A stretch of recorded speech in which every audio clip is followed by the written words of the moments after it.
Hello! Welcome to Spilling Chai on the Pain Gap. I'm your host, Anushay, and one of the most disturbing yet fascinating facts that I quickly stumbled upon when I started doing my research for my book, The Pain Gap, How Sexism and Racism in Healthcare Kill Women, is that in addition to a pain gap in women's health, there's also a credibility gap. Women are not believed. We're not believed about our bodies. We're not believed when we say we're in pain. We're not believed when we say we've been raped, and it goes on and on. And one of the most important works in my own work was the writing of Jaclyn Friedman. Her work on us not believing women, how she considers it, actually she labels it a public health crisis, is so fascinating and has been so instrumental in my book and in my work. And I'm so excited for you guys to listen to our conversation. I'm gonna quickly read you her awesome badass bio. So Jaclyn Friedman is a writer, educator, and activist and creator of 4 books. Yes Means Yes, Visions of Female Sexual Power and a World Without Rape, one of Publisher Weekly's top 100 books of 2009. Heck yeah. What You Really, Really Want, The Smart Girl's Shame-Free Guide to Sex and Safety, Unscrewed, Women, Sex, Power, and How to Stop Letting the System Screw Us All, and her latest, Believe Me, How Trusting Women Can Change the World. It is so amazing. Her podcast, also called Unscrewed, is paving new paths to sexual liberation and was named one of the best sex podcasts by both Mary Claire and Esquire. She is our guest today on Spilling Chai, and I hope you enjoy our conversation. Thank you so much. All right, Jaclyn Friedman, I am so excited that you are here to speak with us today about so much of your important work. If I know that my audience, if they've read The Pain Gap, How Sexism and Racism in Healthcare Kill Women, they know how important your work has been in my own work. And also you have blurbed the book. So it's just all amazing. So my first— It was an honor. You're like, can I speak, lady? Yes. So my first question to you is that your work has been so important in my work and specifically in my book, because as I delved into more about how in addition to the pain gap, there's a credibility gap in women's health, women's existence, where women are just not believed, period. I quote you throughout my book, but this description of Believe Me, How Trusting Women Can Change the World reads, in this anthology, contributors ask and answer the crucial question: what would happen if we didn't just believe women, but acted as though they matter? I just want to get that tattooed on my forehead. Where do you think we are in closing the credibility gap? I mean, I know, but tell me what you think for our audience. I know that's a loaded first. I wish we were farther along. I wish I had good news for you on that front. Look, the definition of belief we laid out in Believe Me was really clear on this front, that in order to believe women in the way that we mean it, we have to treat women not only as credible, but as important. And that second part seems to be like where the hang up the problem is a lot of the time, right? And Yeah. So we were putting the anthology together in the wake of the Kavanaugh hearings.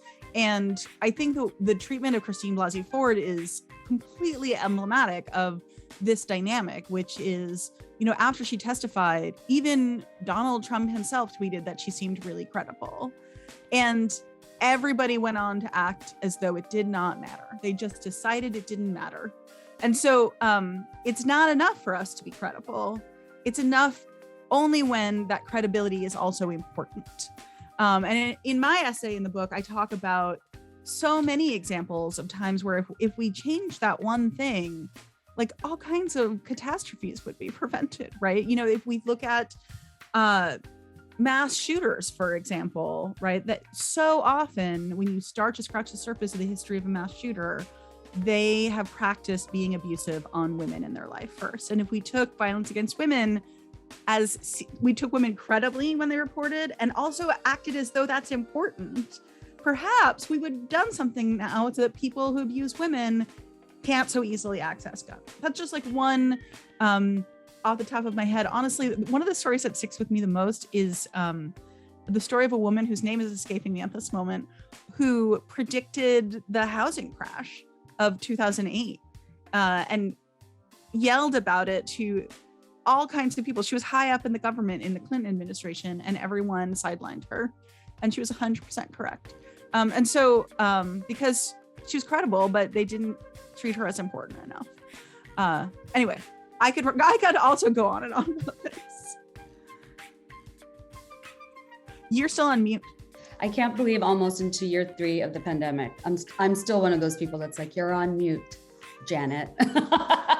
No, and you know what's really interesting is that, and this happens to women when they go to the doctor as well. So often women are told that it's all in their head, but almost always women are not imagining it. And almost always it's something bigger, and we are right. Which we can see now with what's happening with abortion in America, which is a whole other story question that I'm going to ask you about. So your Guardian excerpt, I will stop talking about this book eventually. In your Guardian excerpt from Believe Me, entitled Deadly Silence, What Happens When We Don't Believe Women, you write, quote, and I quote this in my book, "Our national failure to take women seriously is a public health crisis, and not just because of the bad guys with guns." You go on to say, quote, "The medical establishment's long documented refusal to take women at our word about the symptoms we're experiencing, whether we're suffering from an acute pain and chronic acute and chronic pain, mysterious weight gain or loss, neuromuscular conditions or depression and anxiety, we're suspected of being melodramatic, told that all we need is an attitude adjustment and some self-care." This is not a phenomenon unique to America. In fact, the more I talk about my book, the more I'm seeing if there's something that's really global about women is that the credibility gap is international. What do you know? Is the female credibility gap universal? I think it's certainly universal in patriarchal cultures. I think that cultures that are created on the backs of women's uncompensated labor need to see women as not credible because otherwise, and or not important. Otherwise, they would have to come to terms with the way they've treated women. You know, I see this in my own work in talking to young men when I talk about consent, when I talk about, you know, all the basics of sex education, but especially about consent and sexual violence, that there's a resistance that I think is rooted in a realization that if what I'm saying is true, that they've already done some harm and not wanting to confront that. And I think there's so much resistance to believing women, that is treating them as credible and important, I'm going to repeat that over and over again, is rooted in the fact that if we did, we would have to confront so much harm.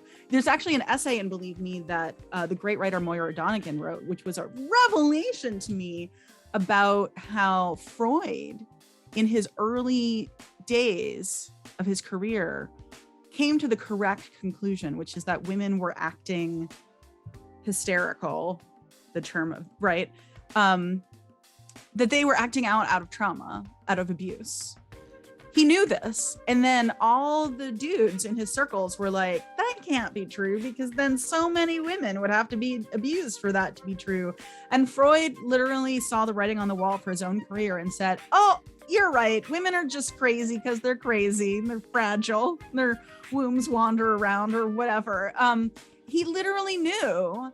And then he had to unknow it for his own career.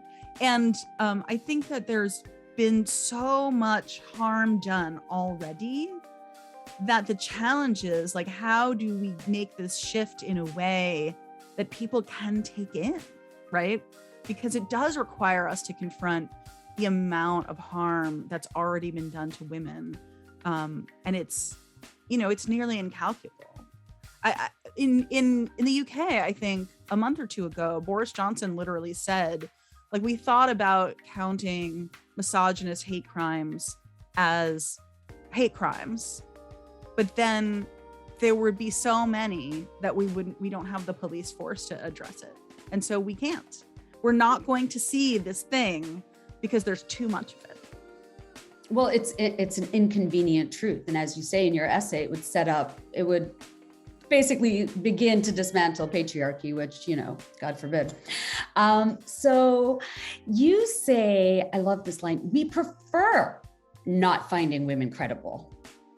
As a culture, we hate to believe women, and we penalize them for forcing us to do so. This is so true. And something recently happened to me where I had an older Bangladeshi woman come to my house pretty soon after my book came out, very much being like, why did you go to the hospital to die? Like basically talking about, how inconvenient my book was and why am I whining about it? First, she hadn't even read it, but it made me think about how women don't believe women. Oh yeah, it's not just men. That women absolutely don't believe women. I actually had an experience after I read Pain Gap. I'm going through perimenopause, and I'm having all manner of symptoms. Respect. I know.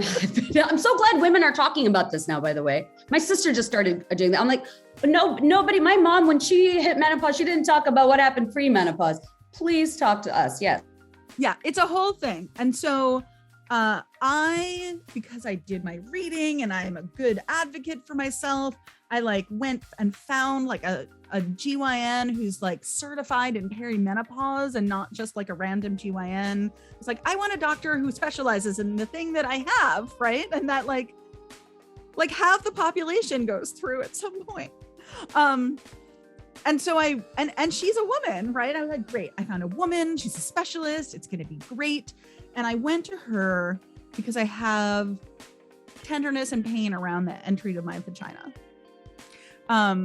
which is not an uncommon symptom. And she told me that I was too soon in perimenopause for it to be a hormonal thing, and that it must be a pelvic floor issue. And I went to, and I was like, I don't feel like that's what's happening here, but okay, you're the doctor. And I went to a pelvic floor physical therapist for weeks and weeks, which is invasive, right? Pelvic floor physical therapy is great if you need pelvic floor physical therapy. And I don't want to discourage anyone from getting it, but it involves someone putting their hand up your vagina if you're a woman or if you have a vagina. Weeks and weeks. Yeah. And the physical therapist and I concluded at the end of weeks that I had actually had some benefit to my pelvic floor, but it did not address the issue at all, because the issue was never my pelvic floor, which I knew. I do a lot of yoga. I I know my body. I know what's going on. It was clearly the entry to my vagina and not my pelvic floor. I knew it when she said it, but I thought, she's the specialist, she's the doctor, she's a woman. I went through weeks and weeks and hundreds of dollars in copays, not to mention, of this invasive thing and time consuming. And it was exactly what I thought it was. Well, this is the other really interesting thing, and I say this in my book, is that we view our healthcare as though the doctor is the most important member, a person in our healthcare, but really we should view our healthcare as a team effort. And the most important person is really you. It's you. And most women are, this is what drives me crazy. We're 99% almost always right. It's just incredible to me that I don't think so, but I'll give you the benefit of the doubt that you're not giving me. It's just incredible. So yeah, there you go. Okay, I am so excited to talk to you about this because I've been reading all your new stuff on it. Let's talk about education in America. Yes. From CRT to sex ed. Sex ed always some, controversy around sexuality in America, abstinence, what have you. So this is not new that we are having a struggle on this front.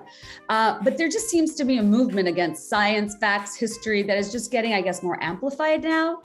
You write in Boston Magazine that, quote, we are living in a moment in which studies show child sexual abuse, anxiety, depression, self-harm, suicide, and other mental issues are spiking. Meanwhile, emerging evidence suggests that the internet may be outpacing parents in influence when it comes to information about sexuality. And that and that its influence can be devastating. In this kind of an environment, sex ed becomes even more essential. Talk to me about how sex ed can save lives, because it's very different than what it was when we were growing up. I mean, I'm 42, I assume you're in your 40s. I mean, it was scandalous even then, but I went to an American school in Bangladesh, and it was the Americans, who were insisting that we have this very, rigorous education. And now here we are in 2022 in America. So what is going on, Jaclyn? Well, it sounds like you got better sex ed than I do. I just turned 50, believe it or not. Oh my God, congrats! No, that's exciting. Can I tell you, I'm really excited about my 50th. I feel like aside from losing my metabolism, I'm in my 40s. I love it. I feel like I'm so much, smarter, informed. I miss my metabolism from my 20s, but I think that's about it, right? So yes, we're getting to 50. That's awesome. I do, in a lot of ways, feel like I'm stepping into my power in a new way, while my body slowly slows down. There's upsides and downsides, but yeah, I'm embracing it for sure. I'm proud of it. That is awesome. And it feels like an accomplishment. So I got sex ed in the 80s in New Jersey in a public school, and I got almost nothing. Except that they split the boys and the girls, and they showed us a film strip about our periods. I still don't know what they showed the boys while they showed us a film strip about our periods. Oh, wow. But it's gotten worse since nothing, because of decades of the right owning this issue and spending billions of US taxpayer dollars on forcing abstinence propaganda rooted in right-wing Christian theology. Not even mainstream Christian theology, in the public schools to every kid. And I'll tell you why this is so important and relevant to the pain gap and to healthcare for women and girls. When you leave kids on their own, or do worse, abstinence propaganda is worse. Cis boys, especially white boys, do fine because they see messages all over the place that tells them that their sexuality is for them, that they are the protagonist in the story of their sexuality.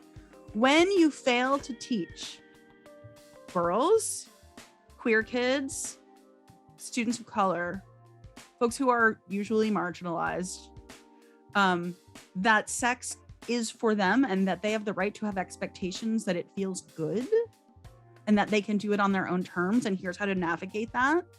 When we don't get those lessons, then when we are having experiences that don't feel good, whether that means we have vulvodynia or something else going on where there's like physical pain, there's so much conversation about, oh, for girls, like your first time, it's supposed to hurt. That's not true at all. That is not true. It's making things more convenient for boys because it's assumed that every girl is going to have a first time with a boy with a penis. But also with abuse, right? Like if you don't know what to expect and what you have the right to expect and what a healthy relationship looks like, when you're in an abusive relationship, you literally don't know that you deserve something other than this. And you have a bunch of shame because no one has normalized your sexuality and that it's okay to have sexual desire. And so you're doing something that you've been told is naughty and you're not supposed to do and it's not for you. And so you're also not going to come forward and tell anybody, even if it does hurt and you know something's wrong. And so our current failings on sex education really like set the table for disbelieving women about their bodies and undermining women's confidence in knowing what's happening in our bodies for the rest of our lives. And that is why, one of the reasons why I've launched Educate Us, which is a new advocacy organization trying to build a movement of sex ed voters around the country to stand up for sex ed. Because you're right, because the right wing in the last couple of years has really lasered in on schools and education. And are really working honestly to undermine our public schools because they know ultimately all this stuff, the attacks on teaching honest American history and admitting there is racism. I refuse to, the attacks on like trans kids being able to pee at school or play softball or whatever, like the attacks on sex education, they're all from the same playbook. And they're from people who know that when we teach young people that they're okay and what their rights are. And when kids are educated, they're harder to manipulate, right? Because that kind of education actually makes kids harder to manipulate and harder to oppress. And they don't want that. They want hegemony. They want their hegemony restored to the extent that it has been undermined. And it's transparent. And the good news is they're a minority. They're a very well-funded and organized minority. But in most communities, even in red and purple states, they are a minority. And if we get organized and stick it up for our public schools together, we do have the political power to win. No, we totally have the political power to win. And this is what's so interesting. It's like this in Muslim societies as well. With all extremists, I wish we could learn from them. Organization, messaging, laser focus. It's always the minorities that are organized like this. And then they dominate the messaging versus the majority, I guess, we're just resting on our laurels. But now, as we know, we cannot do that. So yes, you are so right. But speaking of, I mean, I feel like it has been going on for so long. And I just think about like the Bush years when I still worked at the Feminist Majority Foundation and just like how they were drilling in on abstinence only education and how it was spiking in teen pregnancies, but then they don't want you to get an abortion. And I mean, you would never imagine that this would be happening in the richest democracy in the world, which preaches and actually ties to US aid overseas. I mean, growing up in Bangladesh, I've seen this: democracy, education, women's rights. And I mean, they introduced the concept of women's health in Bangladesh, and now we are not allowed to talk about it in America. I mean, it's terrifying. It's terrifying as a mother. Yeah, it's terrifying as a citizen, right? Like I'm sort of speechless right now. It's terrifying. I mean, I, at this point, don't know that I call the United States a democracy. It's never been a full, truly realized democracy, but we are backsliding fast and undermining public education, especially our rights to understand our own bodies and our own history and our own identities, is part of that attack on democracy itself, right? Yeah. Because they don't want us to see ourselves as credible and important. If we see ourselves as credible and important, we're going to demand they see us that way as well. Like it all ties into the same thing. It is we're in a very precarious moment. We are in a terrifying backlash moment. And I take comfort from the fact that we've been in backlash moments before. Mm-hmm. And we've moved forward. You know, I in doing this work on sex ed, I've been learning some history. In Virginia in the 70s, there was a huge attack on teaching anti-racist education, teaching honest American education in public schools by a woman who was also anti-sex ed, that resulted in like people shooting at school buses and like book ban, like all the stuff that we are. I think I know about this. And they were attacking, like white women were attacking bus full of Black children. I don't know if it was the same, but anyhow, yeah. And it was like where the Heritage Foundation actually cut its teeth. The Heritage Foundation was brand new, and they fueled this. But the thing I take from it is, I try to remember that shit has been bad before, right? That we've seen these plays before. We've seen every argument they've made before. Mm-hmm. And that doesn't mean that we're gonna win this time, but it means we can win. Yeah. Right. Yes. It means we can learn that this may feel overwhelming and unwinnable right now, but actually, if we look to our history, we know they can be defeated. And so, that's mostly what gives me comfort these days. Well, that is really good. I'm really glad you said that, because I always at one point of the conversation and the interview to be positive, because I feel like that about women's health and women's rights. Yes, it's a lot of doom and gloom, but ultimately nothing is not solvable. We know the tools, we have the resources, we know the knowledge. Women are amazing. We're still fighting our own oppression, which is a big problem. But speaking of raising the alarm bell on an issue and being continuously told for years that we are being dramatic, we're overreacting, it's never going to happen in America. I would want to talk to you about abortion in America, because I think we're going to lose it, right? Is that 100%. Roe v. Wade is going to, I mean, Roe v. Wade is functionally over right now for a lot of people. right? In Oklahoma, I think also Kentucky and Texas. People, like, Roe v. Wade already isn't a reality for lots of people, especially poor people, people of color. It's just not currently a reality, and it's going to become less of one in a month or two at the latest.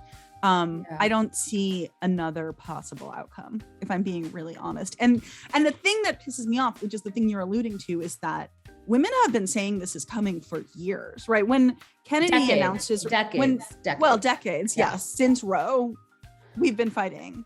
But when Kennedy announced his retirement, I wrote a piece for our local NPR station that said, like, Kennedy is retiring, welcome to Gilead, right? Like, because we knew I didn't know what the timeline was, but like I knew where this goes. Yeah. Because we have to know, it's our bodies. Yeah. And that there are like men who are consider themselves good progressives who are like waking up right now and being like, oh, I wonder what's gonna happen with Roe, is like absolutely infuriating to me. And like a lot of these men are people who sleep with people they could impregnate, right? Like, yes, most of them they have their mistresses definitely pay, they mostly pay for their abortions and exactly whatnot. And it's the hypocrisy level is, it is beyond. And what really pisses me off is that most of these men cannot even drop the uterus, fallopian tubes, any of this stuff, can't locate the clitoris, but they can legislate on. No, another reason we need better sex education, right? Like, imagine if all of the legislators had really great, comprehensive K through 12 sex education. I hate to beat this drum, but I beat this drum all the time. Like, imagine if every single one of those legislators actually understood what they were talking about. It would be incredible. Because they have so much power. Yeah. It would make so much change if they had decent sex education. And when I say I'm going to come back to abortion, but I just want to be clear about something. When we talk about sex education, we're not just talking about the birds and the bees. Like, comprehensive K through 12 curricula teach kids about how to set boundaries and how to hear and receive each other's boundaries. They teach kids about, their right to bodily autonomy and how to see each other as co-equal people. They teach kids about how to have healthy relationships and healthy communication. They teach consent skills, right? This is not just the birds and the bees. Really good, the kind of sex education we're advocating for is transformative. The thing I always say is, imagine a generation of boys who are raised knowing how to handle rejection. Like, imagine how that would change our politics. If men just were raised with the emotional literacy to like be able to take in rejection and not feel like they were being murdered by it. Yes, exactly. And these are the men who are deciding whether or not we can decide what's happening with our bodies. Well, I just think it's fascinating. I saw a meme once that said 100% of unintended pregnancies are caused by men. And I just think it's so crazy that, like, in the 50s when we used to send women away when they were pregnant, I mean, if they got pregnant out of wedlock, had premarital sex, the punishment, I mean, all these laundry women, the Magdalene, I mean, all of this stuff. And then in a way, it's kind of still happening here. 100% of the responsibility falls on our lap. 100%. It's like we got pregnant on our own. Still. Yeah. And then do you know what thing I learned recently that I'm still like processing? It's not about abortion, but it is related. That when the people who developed Viagra, which was developed for some other medical purpose, discovered that it gave men long-lasting boners, they simultaneously at the same time discovered that it was really good for alleviating period cramps. But they decided there was no market there and just yes. Well, they literally just didn't tell us. They just didn't tell us. I would like to say that I'm surprised by that, but I'm not, because the lack of research in women's health, the knowledge gap is also such. I mean, there's even a mice patriarchy. Not only do they not test on enough women, clinical trials completely leave out women, exclude women, but there's a freaking mice patriarchy. The majority of illnesses, it's true, even if they affect women more, like anxiety and depression, are tested on male mice. I'm like, where are the female mice? I'm laughing. It's terrible, but I'm laughing. Yeah, it's like terrifying. It's like the standard for health in America is still a middle-aged white man. And I'm just like, how can we not want to research? I mean, knowing that about Viagra, and there's no market for that. Do you know how many women with endometriosis are told it's just bad period cramps? It comes back also to like how much not believing women costs all of us, regardless of our gender, right? Like the folks who make Viagra could have made an additional fortune on women with period cramps. And they decided not to because they just didn't want to get involved with that icky, terrible subject, right? Like that the entire culture is self-harming by disregarding women. Yes, including we all pay the price. Capitalist ways, right? Yeah. Companies are hurting their bottom line over it. No, it's bad for business. Not believing women is bad for business. Not being a feminist is bad for business. I thought that was fascinating what you just said, that sex ed is not just about the birds and the bees. I have actually never even thought about it like that. That is so true. Do you think sex ed needs to be rebranded? It's kind of like you put family planning, you say family planning on Capitol Hill, they're like abortion. So how do you think we can rebrand it? Because I mean, that is so true. Teaching boys consent. And I think they would really like that too. You know, toxic masculinity hurts men too. How can we rebrand? I don't think most boys want to hurt anybody. And when you teach it to them in middle school, middle school is a great age when boys are like really forming their ideas about masculinity and their relationship to it. There's a real opportunity when like boys are really at that age, like they're still, if you scratch the surface, they're still sweet, right? Yes, exactly. Yes, they're still pretty best. And like they're just kids like the rest of us, and they just want to know how to, go on with their lives. Like, I do think we need a rebrand. That's actually a project I want to take on at Educate Us. We only just launched in November, and so we're just coming up on our 6-month anniversary of existing. So we haven't got to it yet. I haven't put the funding together for that project yet, but I do. In Europe, they call it sex and relationships education, and I think that is boring.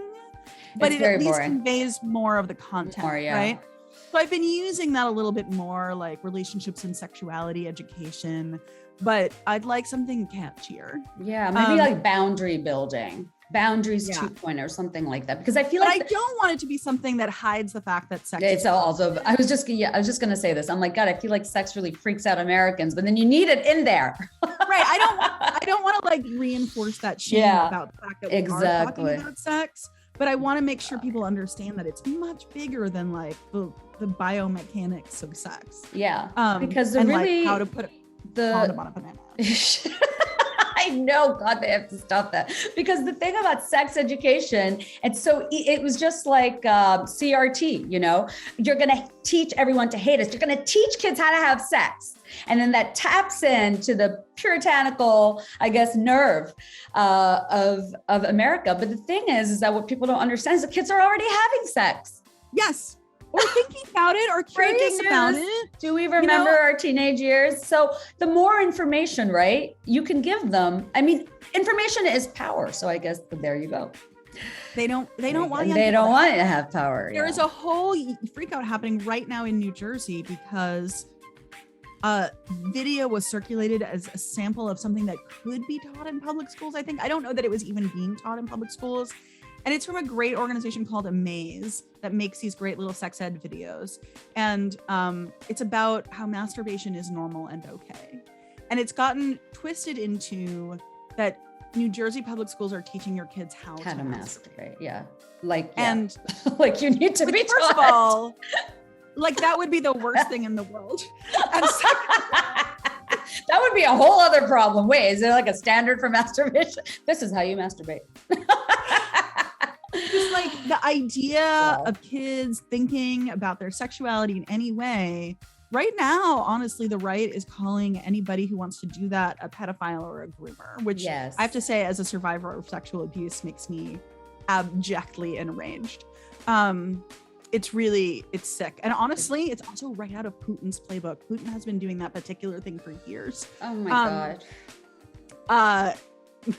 Wow. Not to bring in yet another issue, but anything that, because they don't want young people to have power, because the reality is that good sex and relationships education actually teaches us how to love and be loved. Yeah. Right? How you end up reducing violence against women, right? Absolutely. It's been shown to It reduces child abuse. It reduces gender-based violence. It reduces LGBTQ bullying. It increases the odds that kids will be bystanders and upstanders if they see their peers being abusive towards somebody else. It increases academic performance, right? Like sex ed is so good, and the research has been in on that forever. But the opponents of sex ed don't want all of that. They don't want self-actualized kids who see each other as co-equal humans. Wow. They don't want it. Yeah, no. They want to be able to control and manipulate. Well, I can't believe how far they're getting in their goal. I always like to end the interview on a positive note. Yes. And what is giving you hope? Because most days I do try to think about drowning myself in vodka, but the other days I'm like, no, you know what? This is the test. We got to keep fighting. So what gives you hope? What encourages you to do the work that you do? I have two different answers to that. One is the young people that we get to connect with now that educate us, that are like really wanting to be on the front lines of arguing for their own rights to their own sex education. And I feel like if you can be like a 16-year-old queer kid in Virginia standing up for this, like I got to show up and back you up, right? Like that's basic for me. They are not cynical or burnt out. And so they remind me that way lies despair. And that actually brings me to my second thing. I have to say, like during the Trump administration, I really reorganized my relationship to the idea of hope. And I don't wait until I feel it as an emotion. I've been very influenced by Rebecca Solnit's wonderful book, Hope in the Dark, which she actually wrote at the beginning of the Iraq War, but which was re-released after Trump's election. And that's when I really sank into it.